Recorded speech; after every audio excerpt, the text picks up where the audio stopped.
Our story today is called The Boarded Window. It was written by Ambrose Bierce. Here is Shep O'Neill with the story.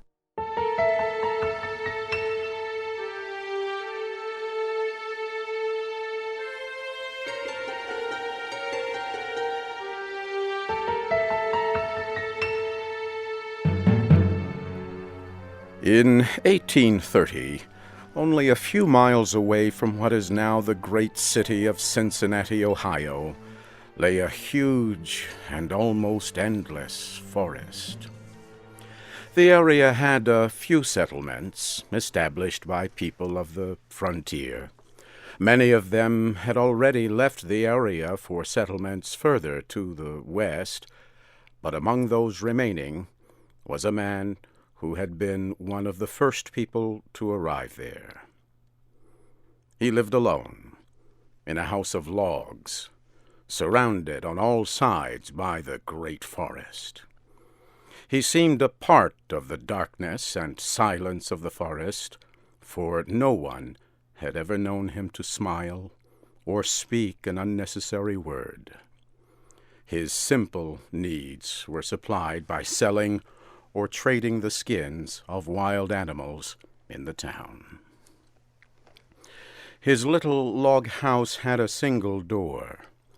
Directly opposite was a window. The window was boarded up. No one could remember a time when it was not, and no one knew why it had been closed. It surely was not because of the man's dislike of light and air. Sometimes he could be seen lying in the sun on his doorstep. I imagine there are few people living today who ever knew the secret of that window.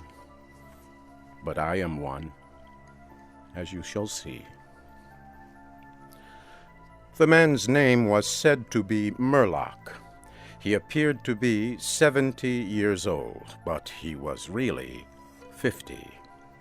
Something other than years had been the cause of his aging. His hair and long, full beard were white. His gray, lifeless eyes were sunken. His face was wrinkled. He was tall and thin, with drooping shoulders, like someone with many problems. I never saw him. These details I learned from my grandfather. He told me the man's story when I was a boy. He had known him when living nearby in that early day. One day, Murlock was found in his cabin, dead. It was not a time and place for medical examiners and newspapers. I suppose it was agreed that he had died from natural causes, or I should have been told and should remember. I know only that the body was buried near the cabin, next to the burial place of his wife. She had died so many years before him that local tradition noted very little of her existence. That closes the final part of this true story, except for the incident that followed many years later. With a fearless spirit, I went to the place and got close enough to the ruined cabin to throw a stone against it. I ran away to avoid the ghost which every well-informed boy in the area knew haunted the spot. But there is an earlier part to this story, supplied by my grandfather.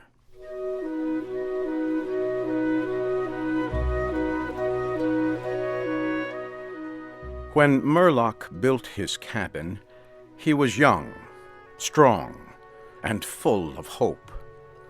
He began the hard work of creating a farm. He kept a gun, a rifle, for hunting to support himself. He had married a young woman in all ways worthy of his honest love and loyalty. She shared the dangers of life with a willing spirit and a light heart. There is no known record of her name or details about her. They loved each other and were happy. One day, Murlock returned from hunting in a deep part of the forest.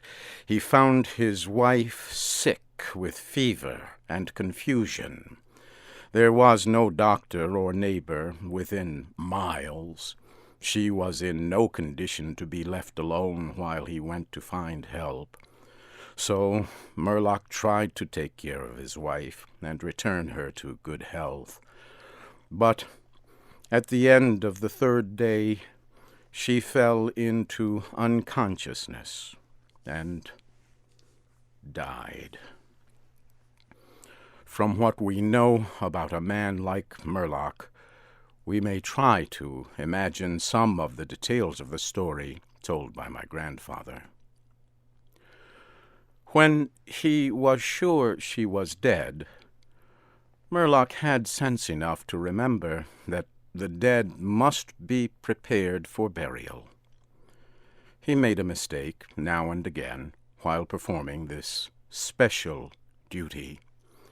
He did certain things wrong, and others which he did correctly were done over and over again.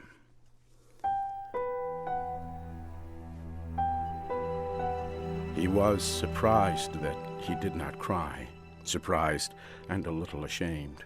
Surely it is unkind not to cry for the dead.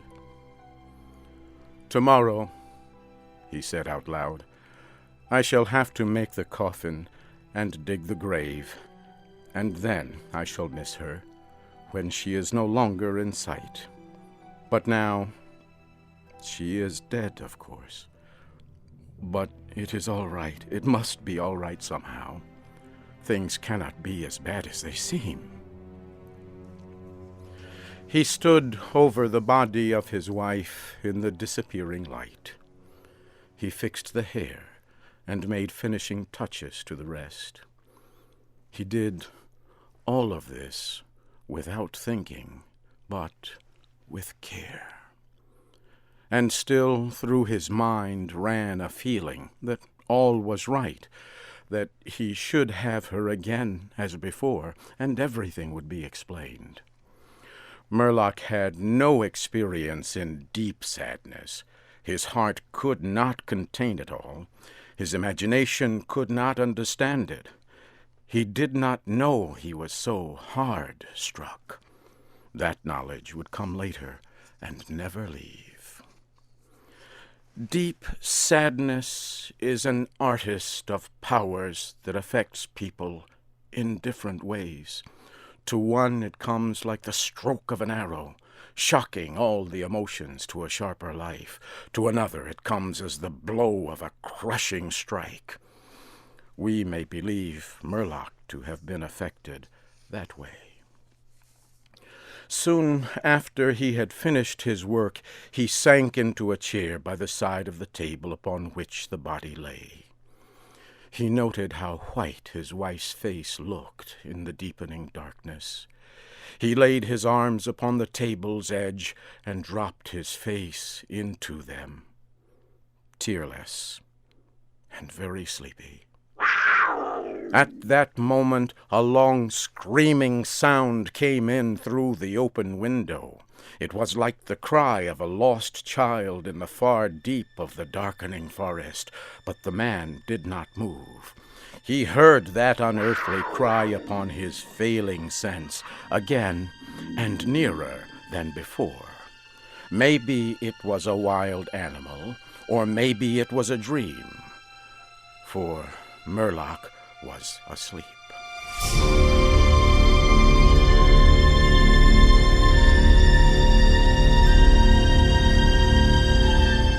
Some hours later, he awoke, lifted his head from his arms, and listened closely. He knew not why. There, in the black darkness by the side of the body, he remembered everything without a shock. He strained his eyes to see he knew not what.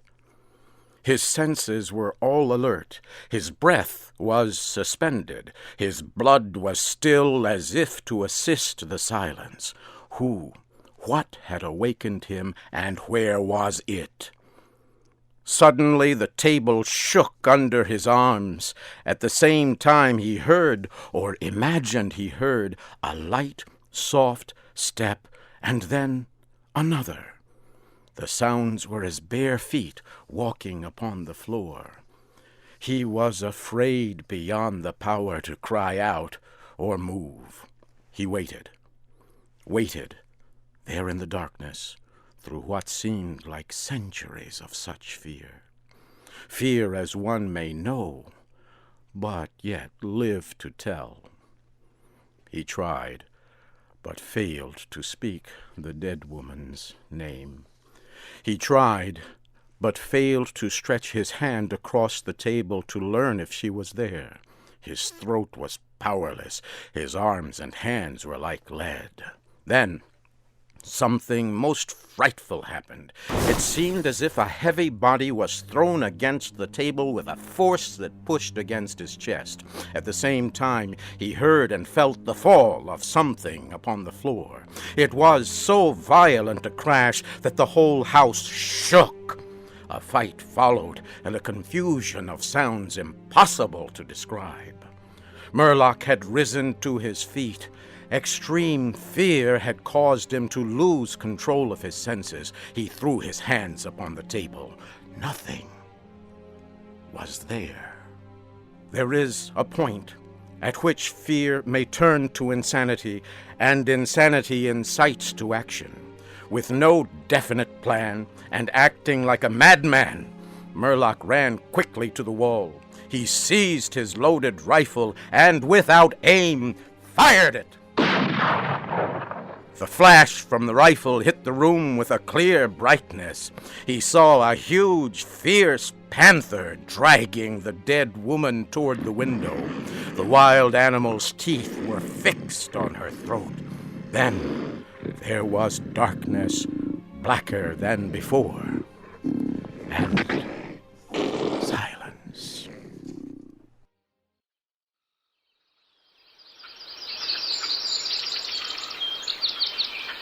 When he returned to consciousness, the sun was high, and the forest was filled with the sounds of singing birds.